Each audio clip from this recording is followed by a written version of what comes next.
Hello everyone and very warm good morning to all of you. Today I am present here for the lecture number 2nd and today we are going to start lecture number 2. In this lecture we are going to discuss about rate constant and unit of rate constant and which factor affect the rate constant. Overall we are going to discuss about the main topic is rate constant. Is it clear? Which is a lecture number 2. तो lecture number 2 start करने से पहले मैं आपको lecture number 1 का थोड़ा सा discuss कराऊंगा, आपको थोड़ा रिमाइंडर करा दूं कि क्या क्या हम लोग ऑलरेडी कर चुके हैं. तो हम लोग बात करें तो मैंने कल आपको बताया था कि रेट ऑफ रिएक्शन क्या होता है. तो मैंने आपको बोला था कि रेट ऑफ रिएक्शन का मीन्स होता है द चेंज ऑफ कंसंट्रेशन और प्रेशर विद यूनिट टाइम. ठीक है, टाइम के साथ कितनी रेट चेंज हो रही है हमारी, वो कौन होगा, हमारा रेट ऑफ रिएक्शन होगा आपका. फिर मैंने आपको बोला था कि रेट ऑफ रिएक्शन का जो यूनिट होता है आपका वो मोल, लीटर इनवर्स, सेक इनवर्स होता है आपका.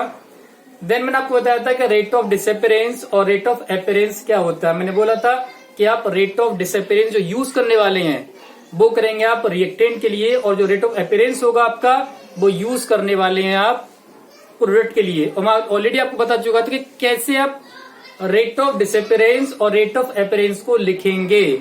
मैंने बोला था आपको कि रेट ऑफ डिसअपियरेंस अपीयरेंस के अंदर आप कोएफिशिएंट का यूज नहीं करेंगे, बट जब भी आप रेट ऑफ रिएक्शन लिखेंगे तो उस केस में आप क्या करेंगे, विद कोएफिशिएंट को लिखेंगे वहां पर. अगर आपने नहीं देखा हो तो आप लेक्चर नंबर 1 ऑलरेडी देख सकते हैं, वहां पर यूट्यूब पे पड़ा हुआ है वहां पर. ठीक है ना. देन मैंने आपको बताया था कि factors influencing the rate of reaction. कौन कौन से फैक्टर हैं जो रेट ऑफ रिएक्शन को अफेक्ट डालते हैं. तो मैं पहले आपको बोल चुका हूं, मैंने बोला था कंसंट्रेशन. तो rate of reaction depends on concentration of the reactant, means on increasing the concentration of reactant rate of reaction also increases. Second मैंने आपको बोला था catalyst on in the presence of catalyst the rate of reaction increase due to decrease in activation energy.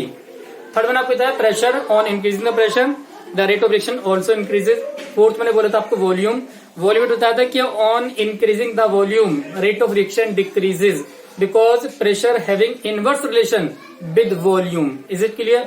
Now next हमारा था हम लोगों का temperature, जो मोस्ट इंपोर्टेंट था हम लोगों के पास. थोड़ा सा मैं डिस्कस कर चुका था और बाकी का आज मैं डिस्कस करने वाला हूं. तो पहले तो आप समझ लीजिए कि अगर हम इफेक्ट ऑफ टेम्परेचर की बात करें, और यही यहाँ से इंपोर्टेंट है, हमेशा यहीं से क्वेश्चन पूछे जाते हैं आपके. ठीक है ना. तो अगर हम यहाँ बात करें टेम्परेचर के इफेक्ट की, तो पहले मैंने आपको ये बोला था कि on increasing the temperature the rate of reaction also increases because the number of collision increases. मैंने बोला था कि आप जब टेम्परेचर को देंगे तो टेम्परेचर को देने के बाद जो मॉलिक्यूल होंगे उस हीट को एनर्जी के फॉर्म में एब्जॉर्ब करेंगे और एक्साइट हो जाएंगे. एक्साइट होंगे तो वहां पर कोलिजन करेंगे, टकराएंगे वहां पर, और जितने ज्यादा कोलिजन करता है उतने ज्यादा वहां पर प्रोडक्ट बनने की पॉसिबिलिटी रहेगी.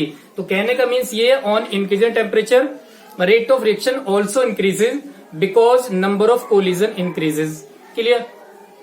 नेक्स्ट मैंने आपको ये बोला था कि जो टेम्परेचर का इफेक्ट रेट ऑफ रिएक्शन के साथ में है वो आप कैसे और देख सकते हैं. मैंने ये बोला था every 10 degree rise in temperature, अगर आप 10 डिग्री टेम्परेचर को राइज करेंगे तो rate of reaction becomes double और triple. Mainly we are using double और 2 टाइम्स. ठीक है. अगर आप टेम्परेचर को 10 डिग्री सेंटीग्रेड राइज करेंगे तो उस केस में जो आपका रेट ऑफ रिएक्शन होगा वो डबल और ट्रिपल हो जाएगा. मेनली हम लोग डबल का यूज करेंगे. क्वेश्चन में गिवन होगा आपको कि वो डबल करा रहा है या ट्रिपल कराएगा आपसे. क्लियर. उसमें कोई प्रॉब्लम नहीं आने वाली, आपको आराम से इजीली कर लेंगे वहां से आप. नेक्स्ट अगर बात करें यहाँ से पॉइंट की, तो मैंने एक फॉर्मूला बोला था कि जिसकी हेल्प से आप निकाल सकते हैं कि रेट ऑफ रिएक्शन कैसे टेम्परेचर को बढ़ाने पर चेंज होगा आपका. तो फॉर्मूला हमने यूज किया था आपको K2/K1 equals to 2 to the power T2 - T1/10. मैंने एक एग्जाम्पल भी कराया आपको कि 10 डिग्री से 50 डिग्री पर टेम्परेचर राइज कर रहे हैं आप, तो जो आपका रेट ऑफ रिएक्शन होगा वो 16 टाइम्स हो जाएगा आपका. ठीक है ना. फॉर्मूला यूज किया था K2/K1 2 to the power T2 - T1/10 आपका हो जाएगा. Is it clear. नाउ अगर हम बात करें यहाँ पर अब इस टाइम, तो एक पॉइंट वहां पर मिस हो गया था आपका. वो पॉइंट ये था कि अगर हम फोटोकेमिकल रिएक्शन की बात कर रहे हैं, मींस ऐसी रिएक्शन जो सनलाइट की प्रेजेंस की वजह से हो रही है, तो फोटोकेमिकल रिएक्शन के ऊपर टेम्परेचर का कोई भी इफेक्ट नहीं होता है. ठीक है. तो in photochemical reaction there is no effect of temperature on rate of reaction. Temperature का रेट ऑफ रिएक्शन पर कोई भी इफेक्ट नहीं पड़ने वाला है आपका. क्लियर है. नाउ अगर हम नेक्स्ट अगर बात करें यहीं से कि फिर अगर टेम्परेचर का इफेक्ट नहीं पड़ रहा है तो भी किसका इफेक्ट पड़ रहा है, तो वहां पर जो आपका इफेक्ट पड़ता है वो इंटेंसिटी ऑफ लाइट का पड़ता है। जितनी इंटेंसिटी के साथ लाइट आएगी आपकी रेट ऑफ रिएक्शन उतनी ज्यादा इंक्रीज हो जाएगी। सिंपली आप यूज कर सकते हैं रेट इक्वल्स टू सी आई, आई होगा इंटेंसिटी और सी क्या होगा आपके कांस्टेंट होगा। तो इंटेंसिटी जितनी ज्यादा होगी आपका रेट ऑफ रिएक्शन भी उतना ही ज्यादा होगा। Is it clear? ठीक है, तो आज का जो टॉपिक है हमारा वो हम जो बात करेंगे रेट लॉ एक्सप्रेशन और रेट कांस्टेंट भी बात करते हैं हम लोग। तो पहले समझ लीजिए आप कि रेट लॉ एक्सप्रेशन का क्या मीन्स होता है। देखो रेट लॉ एक्सप्रेशन, देखो मोस्टली अगर हमारी दो टाइप की रिएक्शन होती है, मैं आपको कराने वाला हूं, फिलहाल फिर सुन लीजिए आप लोग। एक होती है एलिमेंट्री रिएक्शन और दूसरी होती है कॉम्प्लेक्स रिएक्शन। एलिमेंट्री रिएक्शन वो रिएक्शन होती हैं जो सिंगल स्टेप में कंप्लीट हो जाती हैं। तो ऐसी रिएक्शन जो सिंगल स्टेप में कंप्लीट होंगी आपकी वो होंगी आपकी एलिमेंट्री रिएक्शन। और जो आपकी कॉम्प्लेक्स रिएक्शन होती हैं तो those reactions which are complete in more than one step, ऐसी रिएक्शन जो एक से ज्यादा स्टेप में कंप्लीट होती हैं आपकी वो क्या होती है आपकी कॉम्प्लेक्स रिएक्शन होती हैं।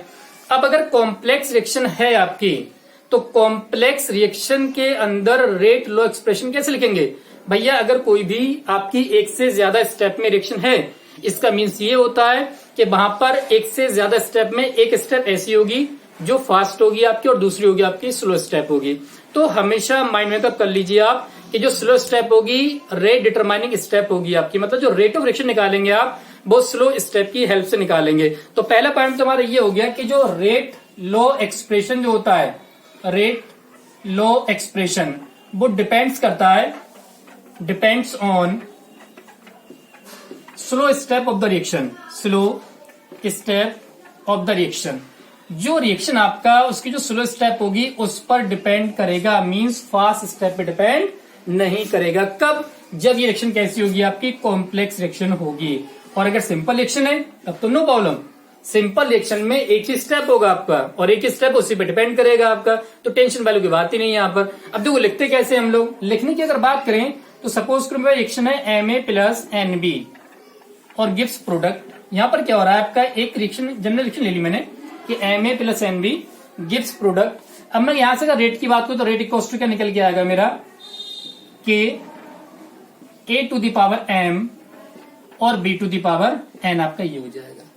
ठीक है, तो ये जो रिएक्शन लिखी है ना मैंने, अब देखो यहाँ मुझे जो एम और एन होता है ये ऑर्डर होता है, मैं आपको आगे बताने वाला हूं कि ये ऑर्डर होता है। ऑर्डर निकाल के ही हम कंफर्म करते हैं कि किसी का भी रिएक्शन का रेट लॉ एक्सप्रेशन क्या लिखे। ये कोई वैल्यूज होंगी आपकी, कोई नंबर्स होंगे यहाँ पर, तो नंबर जब पता चल जाएंगे हमको तो हमको ये भी कंफर्म हो जाएगा कि इस रिएक्शन का रेट लॉ एक्सप्रेशन क्या होगा और इसका ऑर्डर क्या निकल के आएगा। एक्चुअल में जो ऑर्डर होता है ना वो जो पावर होती है उनका सम होता है। मतलब अगर मैं m प्लस n को लिख दूं यहाँ से तो आपको क्या मिल जाएगा, यहाँ से ऑर्डर ऑफ रिएक्शन मिल जाएगा।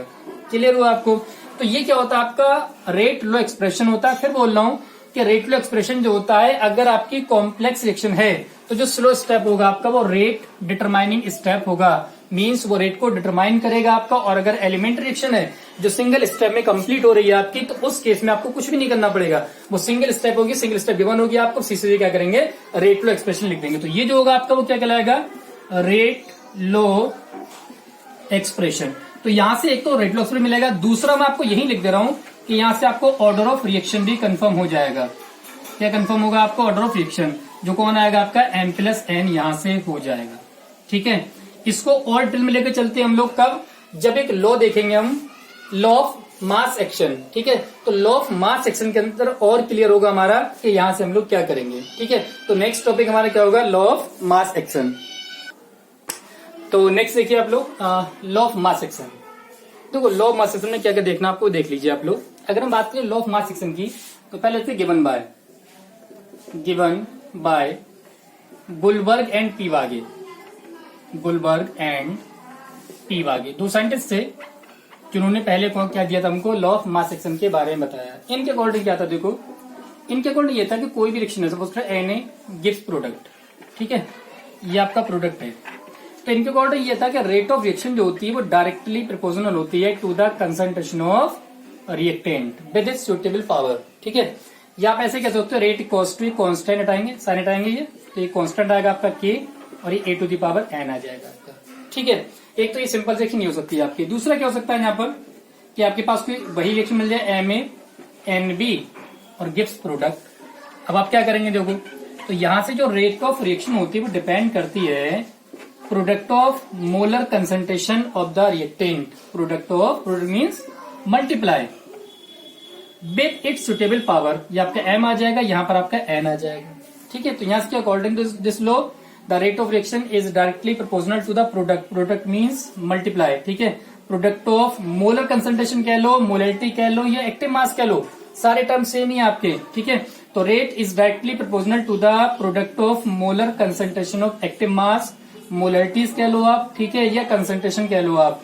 तो rate is directly to the molarity, concentration और एक्टिव मास। ठीक है, विद इट्स सुटेबल पावर। ठीक है, जो सुटेबल पावर लगा रहा है विद कोफिशिएंट, कोफिशिएंट के साथ जो सुटेबल पावर लगाएंगे आप उसके डायरेक्टली प्रोपोर्शनल होगा। या आप क्या करें, रेट इक्वल्स टू कांस्टेंट आएगा K A to the power M और B to the power N।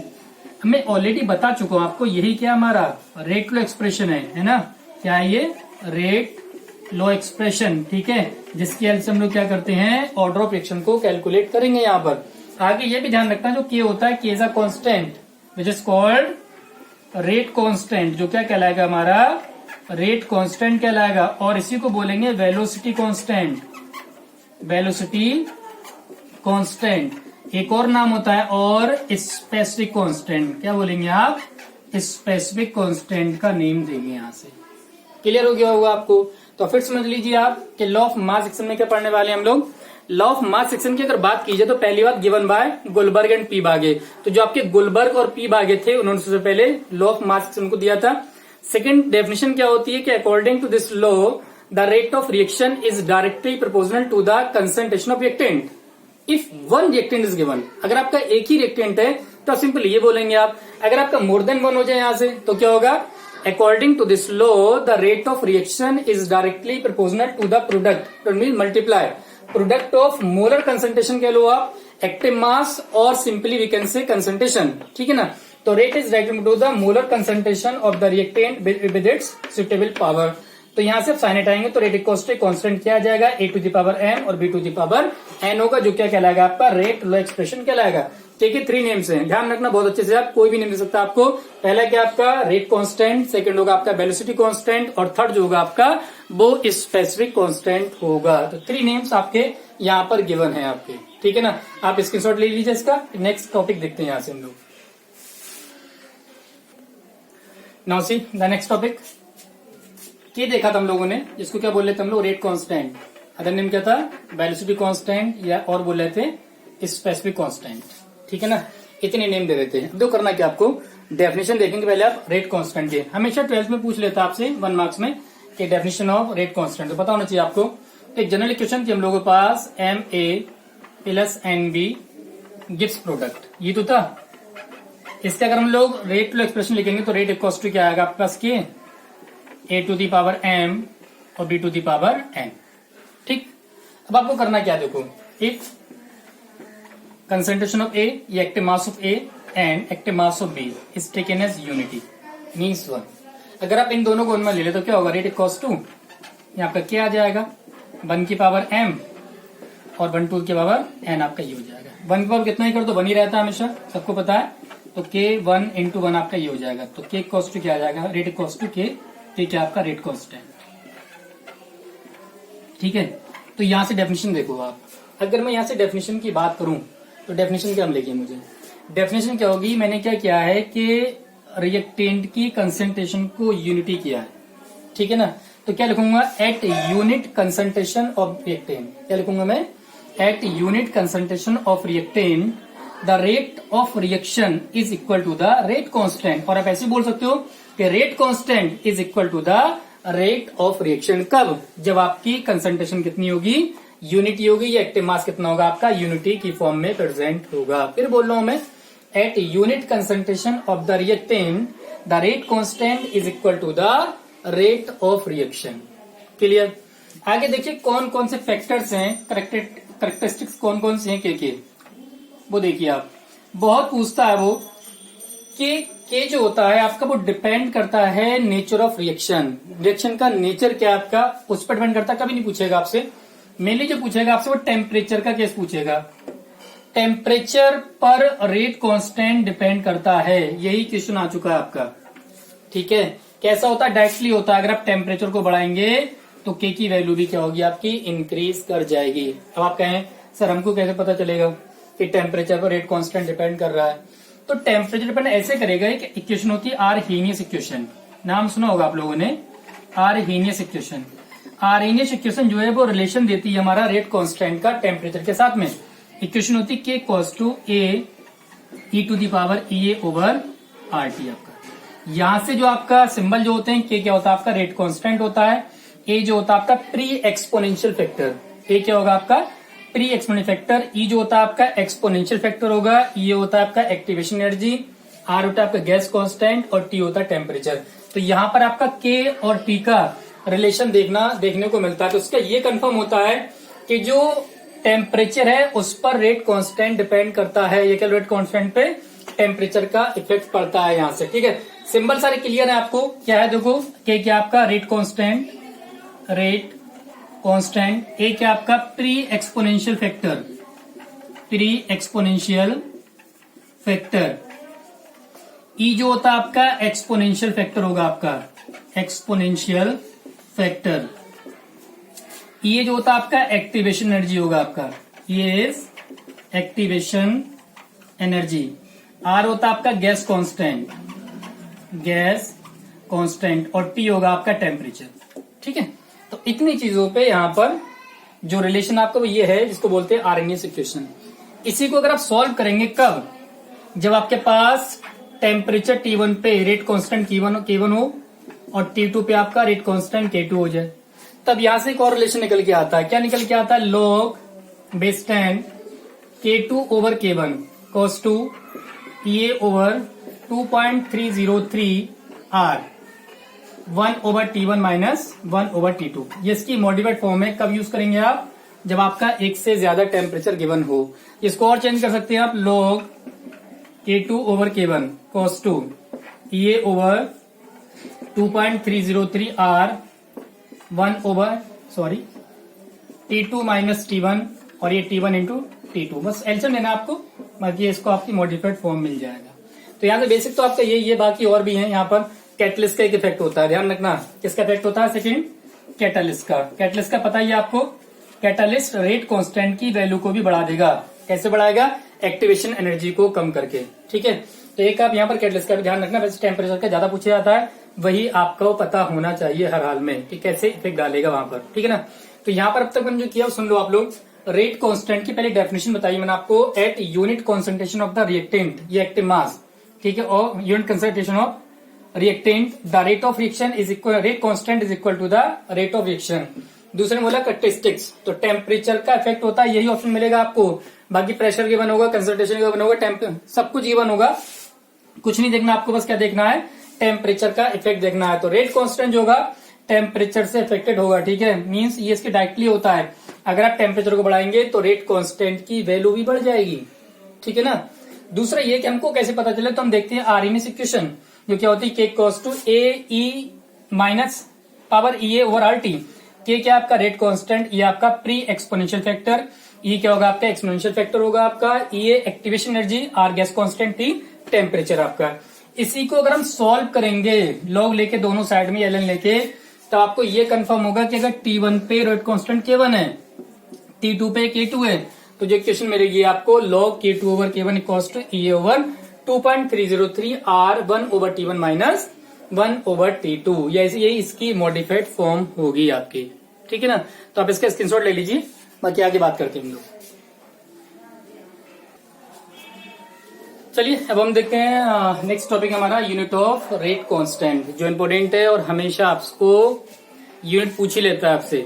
ठीक है, पहली बात तो ये समझ लीजिए आप कि जो अगर आप यूनिट ऑफ रेट कांस्टेंट की बात कर रहे हैं, तो रेट कांस्टेंट की यूनिट डिपेंड करती है ऑर्डर ऑफ रिएक्शन पे। ठीक है ना, हम लोग इस रस में 0 डिग्री है और 1 डिग्री है।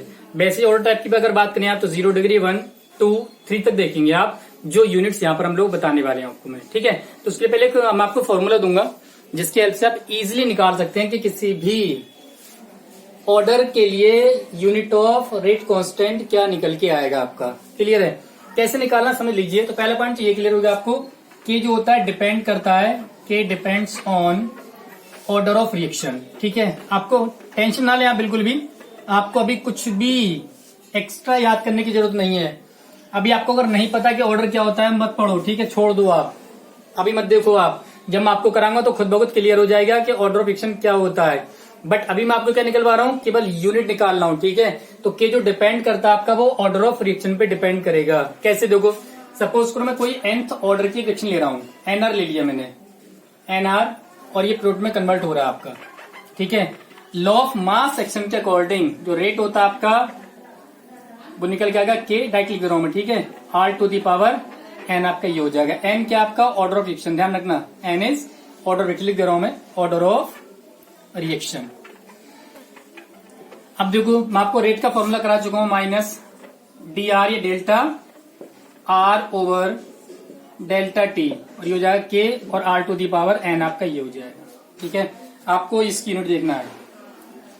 एक काम करिए आप लोग, इसको कंसंट्रेशन लिख लो आप, ये लिख दिया मैंने कंसंट्रेशन, ये लिख दिया मैंने टाइम, कोई प्रॉब्लम नहीं होनी चाहिए आपको। ये के, ये भी क्या आपका कंसंट्रेशन होगा, और ये पावर एन हो जाएगा आपका। ठीक है, के को बाहर निकाल लीजिए आप, के को बाहर लाऊंगा तो के कॉस्ट क्या निकल के आएगा मेरा, कंसंट्रेशन अपॉन में टाइम, तो ये हो जाएगा आपका, ये इसके अपॉन में आ जाएगा, तो ये आएगा आपका 1 over concentration to the power N आपका ये हो जाएगा। ऊपर जाएगा नेगेटिव की पावर हो जाएगी, तो के कॉस टू कंसंट्रेशन, और ये आपका concentration to the power minus n होगा आपका, और यहाँ आपका टाइम ये हो जाएगा। मल्टीप्लाई में पावर ऐड हो जाती है आपका, तो 1 ऑलरेडी यहाँ पर होगा आपका, और माइनस एन ये हो जाएगा। तो यहाँ से जो निकल के आएगा आपका यूनिट ऑफ के, जो देखने वाले हम लोग, वो क्या निकल के आएगा, देखो, concentration to the power 1 minus n. ठीक है, और ये आपका टाइम हो गया। तो अगर आप कंसंट्रेशन टर्म में लगा लें तो ऐसे निकालेंगे आप। ठीक, अगर आपका प्रेशर गिवन हो, देखो, अच्छा इसी को आप थोड़ा मॉडिफाइड कर लो, कंसंट्रेशन होता है इन मोल पर लीटर। ठीक, तो यूनिट ऑफ के निकालेंगे यहाँ से आप, यूनिट ऑफ के निकालें अगर, तो हो जाएगा mole over litre to the power 1 minus n, और अपॉन में क्या होगा आपका, टाइम को सेक में ले लो आप, तो सेकेंड मिनट आवर्स जो उसमें ले लो आप। इसको थोड़ा ओपन कर रहे हैं हम लोग, तो ये हो जाएगा mole litre to the power 1 minus n, और ये आपका सेक इनवर्स ये हो जाएगा। ठीक है ना, और भी ओपन कर सकते हैं इसको हम लोग, कैसे, तो मोल टू दी पावर कितना होगा 1 माइनस एन, यहाँ आपका हो जाएगा litre to the power 1 minus n, और ये आपका सेक इनवर्स हो जाएगा। ये पावर ऊपर जाएगी आपकी, तो देखो ये तो होगा आपका मोल 1 माइनस एन, लीटर की पावर जो होगी आपकी वो n माइनस 1 हो जाएगी आपका, और सेक इनवर्स आपका ये हो जाएगा। तो ये आपका बेसिक यूनिट है, यूनिट ऑफ के। ठीक है, इसमें कुछ नहीं करना है, बस आपको n की वैल्यू को पुट करना है, जहां जहां n आपके पास, उसकी वैल्यू 0 1 2 3 पुट करना आपको, और आपको यूनिट्स मिलती चली जाएंगी।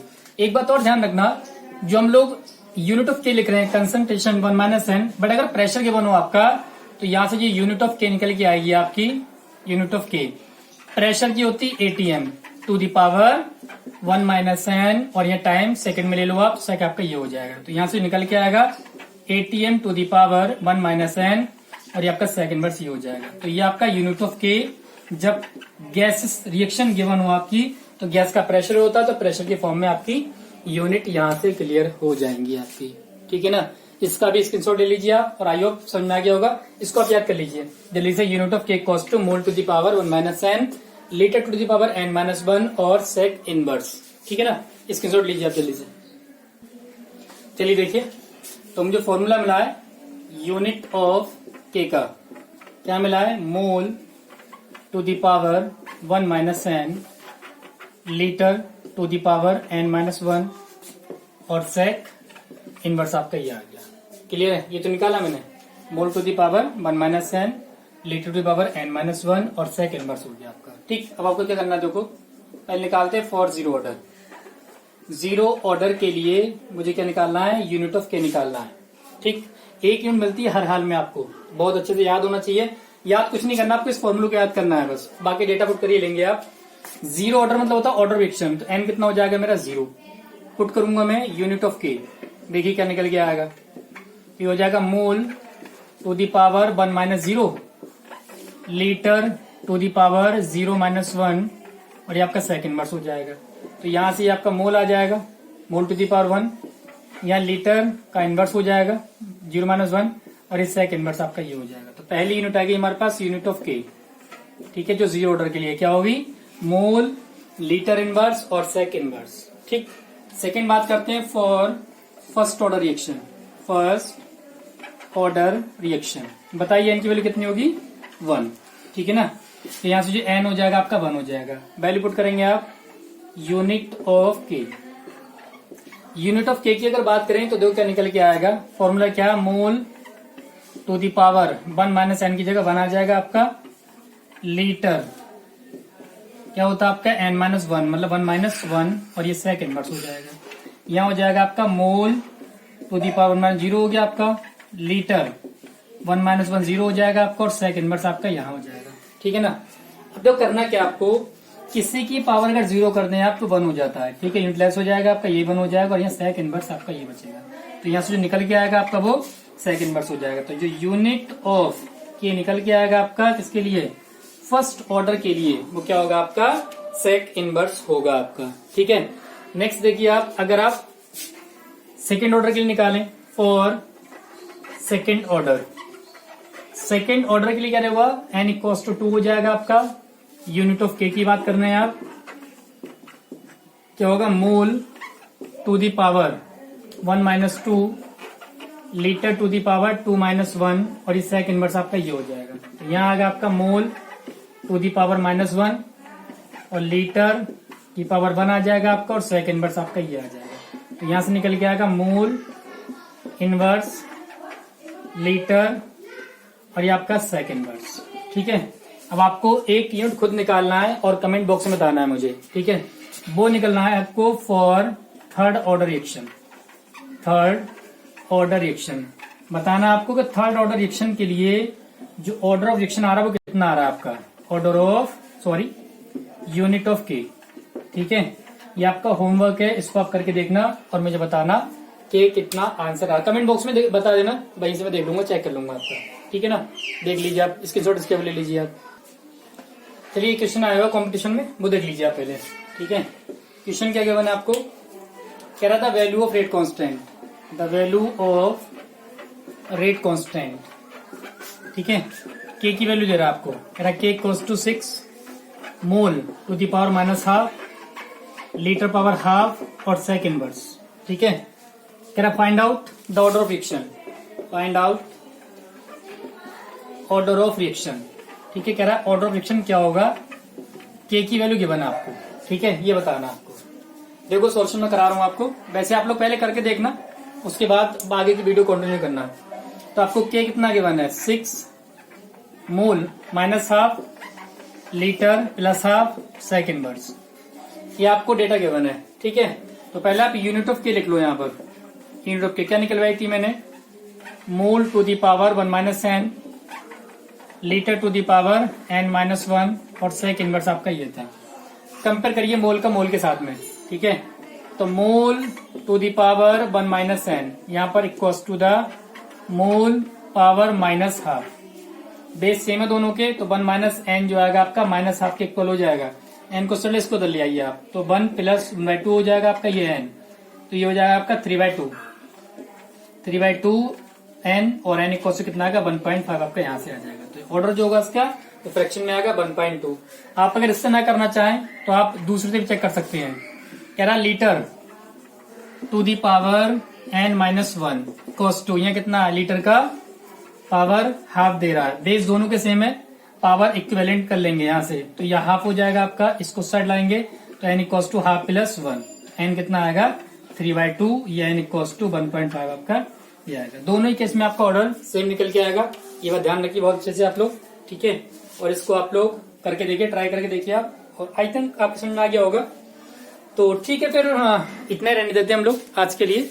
बाकी नेक्स्ट लेक्चर नंबर 3 मैं आपको जल्दी अपलोड कराऊंगा, लेकिन प्लीज आप लोग मेरे चैनल को ज्यादा सब्सक्राइब करें और शेयर करें दोस्तों के बीच में, स्पेशली जो बच्चे 12th में हैं उनको आप बताएं ज्यादा कि वीडियो को वॉच करें। कोई भी डाउट्स वगैरह हैं आपको तो आप कमेंट बॉक्स में लिख सकते हैं, कोई प्रॉब्लम वाली बात नहीं है, आप पूछिए वहां पर, मैं आप कोशिश करूंगा कि आपको वहीं पर आंसर दे दूं, ठीक है। तो प्लीज आप लोग थोड़ा शेयर करिए और चैनल को सब्सक्राइब करते रहिए। ठीक है, okay bye, have a nice day.